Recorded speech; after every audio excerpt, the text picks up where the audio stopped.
Hi, my name is Amanda and welcome back to my YouTube channel. Just kidding. In today's video, we're going to be talking about my mandala. Yes, I know it's hideous. I am disgusted. Anyways, we're going to be answering these 4 questions very quick and easy. Easy peasy lemon squeezy. Okay, get it. Easy peasy lemon squeezy. And yeah, so let's get right into it. Let's get. Let's get it! Let's get. The first question is, what symbols did I use? So, this mandala, what I used. The patterns I chose, first of all, the assignment was to choose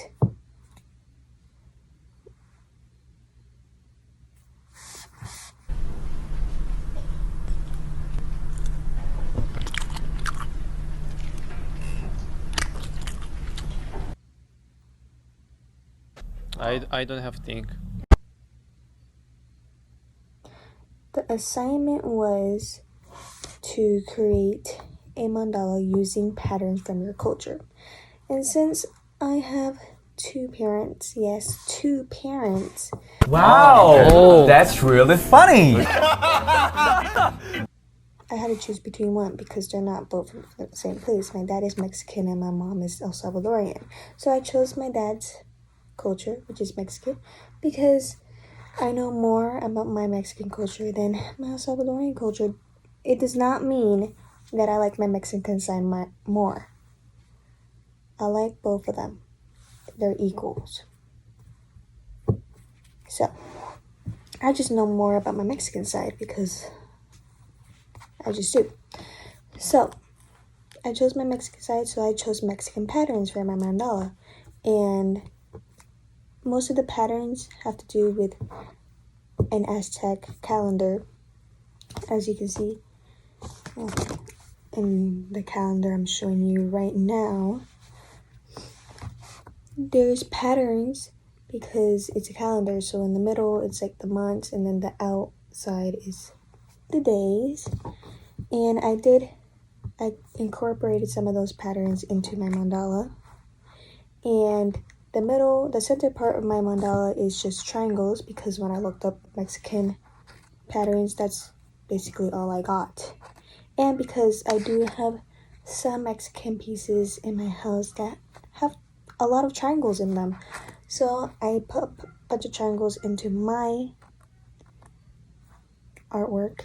And yeah, and then the other symbols I use, patterns, is whenever there's a celebration in Mexico, they put up these handmade paper banners that they hang all over the cities.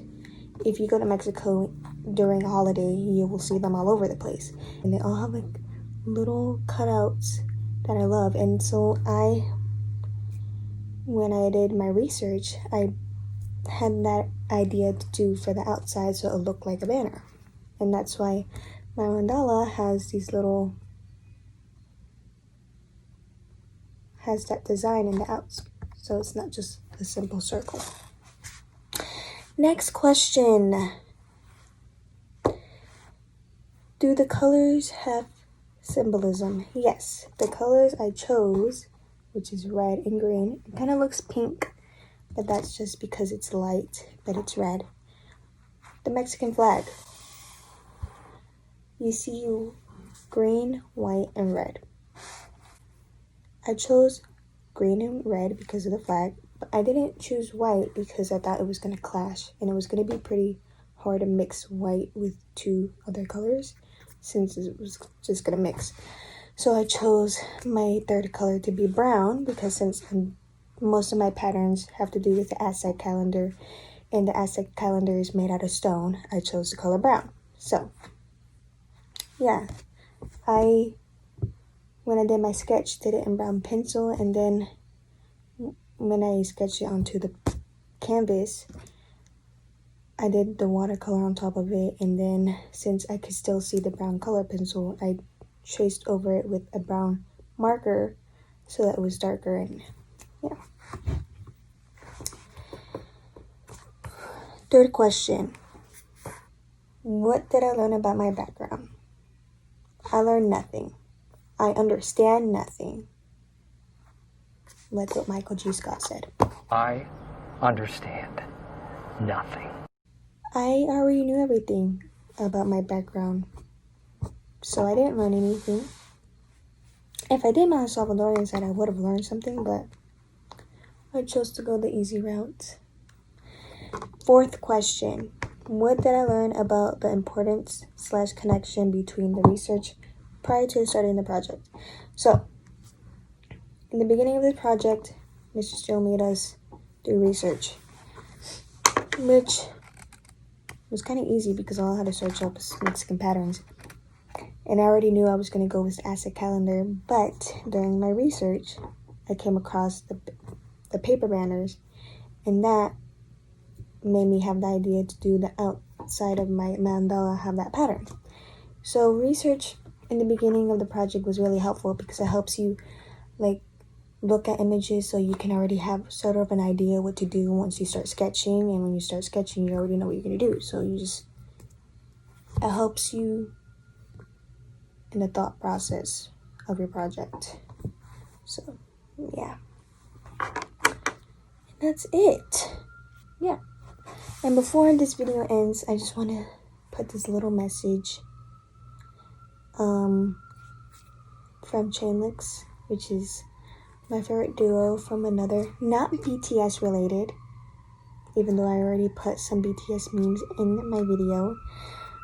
This is from another group.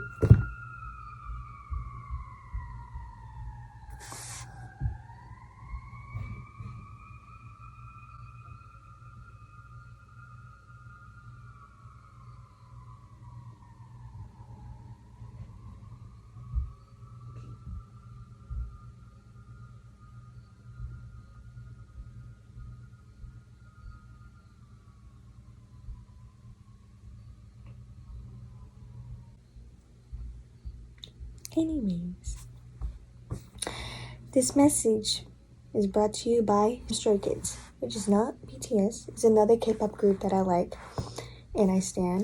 So if you don't listen to K-pop, go listen to K-pop. It has changed my life. As you can see, my whole life is BTS related now. I love BTS. It's all the members. I got the photos when I got the army bomb,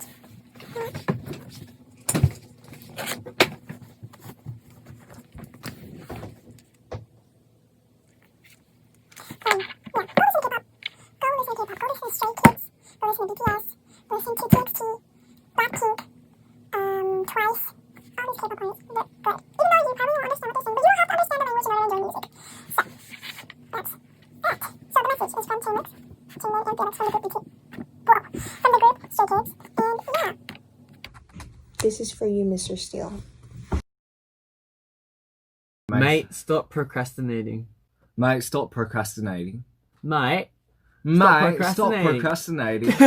And that's it. Thank you for watching. Dynamite, and this was BTS. Okay, bye bye.